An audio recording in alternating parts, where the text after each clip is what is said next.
Chopardino, c'est mon nom de tuteur et on va répondre à quelques questions à propos de l'UE1. Bonjour, je m'appelle Louise, alias Landrax. Bonjour à tous, je m'appelle Sarah, ou mon pseudo c'est Senpai. Je rentre maintenant en 3e année de médecine. Qu'est-ce que l'UE1? L'UE1 de la chimie séparée en 4 pôles. Il y aura de la thermodynamie, de la chimie organique, de la biochimie et de l'atomistique. Voilà, il me revenait pas alors que c'est moi qui fais les QCM dessus. Je dirais que l'UE1 est vraiment une extension de ce que vous avez vu cette année en physique-chimie.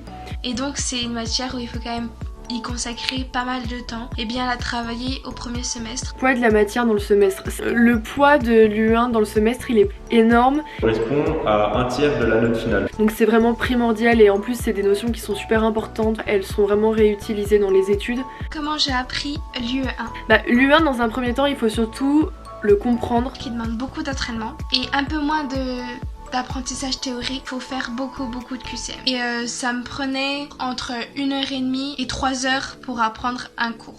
Parce que je passe 3 heures sur un cours, j'aurais pas besoin d'y retourner 7 ou 8 fois comme certains le font. Je verrai peut-être le cours 1 ou 2 fois, voire 3 fois. Donc j'y passe beaucoup de temps, mais c'est pour pas y revenir plusieurs fois. Pas tellement différemment des autres matières, mais à part le fait que j'ai mis plus de temps, je faisais la technique des J que vous découvrirez dans la vidéo méthodo. Les incontournables à bien comprendre, je dirais. La chimie organique, traitement sur la chimie orga. Il faut vraiment y consacrer du temps. Je pense que la chimie orga, c'est là où il faut vraiment mettre un point, parce que c'est vraiment des notions qui sont pas évidentes, qui sont pas si logiques que ça. Biochimie, surtout les métabolismes, c'est une partie qui peut faire un peu peur quand on sort du lycée. Il faut apprendre à apprendre les métabolismes. On va passer au conseil par thème. Donc comme je vous l'ai dit, il y a 4 thèmes, il y a l'atomistique, la chimie organique, la biochimie et la thermodynamique. Donc l'atomistique, je conseille d'en faire une bonne fois au début parce que voilà, c'est quelque chose que vous allez avoir au début du semestre. Vous aurez encore pas forcément de boulot, donc il faut vraiment prendre le temps de comprendre. Et donc voilà, beaucoup s'entraîner, beaucoup de QCM dans cette matière. Et une fois que c'est compris, c'est quelque chose qui n'est pas besoin d'être vu de manière super régulière parce que c'est quelque chose qui reste. Et si vous l'avez bien compris, il suffira pour vous de le revoir juste avant le concours et normalement ça suffira. La chimie organique. Il faut faire vraiment beaucoup de QCM. Passer peu de temps sur un cours.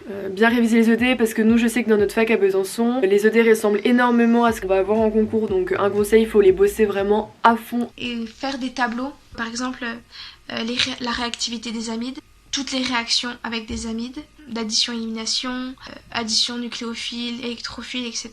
Mais dans l'ensemble, il faut surtout comprendre comment ça marche plutôt que apprendre par cœur. Ensuite, pour la biochimie, c'est la matière par cœur par excellence. C'est quand même des cours qu'il faut bien apprendre. Et que j'avais une énorme ardoise, que je les refaisais tout le temps. J'ai repris tous les cycles sur des feuilles, présentées comme ça, donc des grandes feuilles. Et du coup, ça me permettait de comprendre quand par exemple certaines choses, elles partaient du cycle, qu'est-ce que ça devenait. Beaucoup de fiches mémoire. On mettait d'un côté l'acide aminé, donc la formule, et de l'autre côté son nom, et ensuite on fait ça plusieurs fois par jour. Ça permet de changer un peu de façon de travailler. Pour la thermodynamie, c'est compliqué, c'est des longs cours et avec peu à retenir, mais ce qu'on retient, il faut bien le maîtriser. Parce que les exercices peuvent être compliqués et si tu comprends pas ton cours, c'est impossible. Il faut l'apprendre et le comprendre. Ensuite, ce qui est essentiel pour moi, c'est tout d'abord en chimie organique, faire des tableaux récapitulatifs avec les réactions. C'est vraiment super important. Faire des fiches mémoire, super important, vraiment. Moi j'avais une application qui les faisait directement, ça s'appelle Quizlet. Si par exemple vous avez une mémoire assez visuelle, accrochée et scotchée un peu partout chez vous, c'est des cycles, des métabolismes, mettre le cycle de Krebs près de votre lit.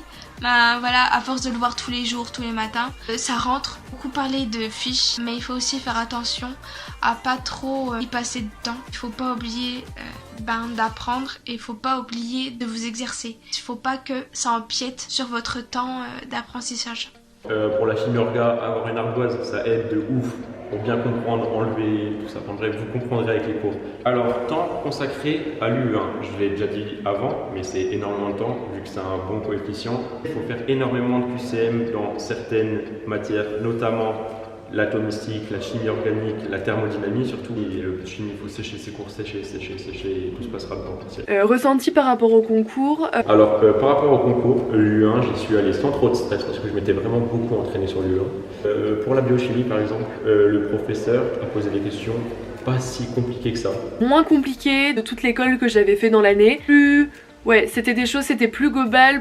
Mais quand tu connais, tu peux pas te faire avoir par trop de pièges. De compréhension, faut faire attention à la biochimie structurale où là par contre les questions étaient quand même assez piégeuses, mais sur le reste un peu plus évident que ce qu'on avait vécu dans l'année au niveau du tutor. Donc voilà, j'espère que ça vous a aidé, que ça vous aura permis de peut-être découvrir des choses, de mieux comprendre. Donc voilà, allez, je vous aime.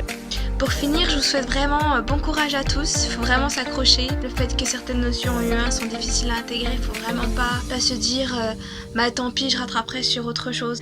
Accrochez-vous et bon courage. Voilà, j'ai dit tout ce qui me venait à l'esprit au sujet de l'U1.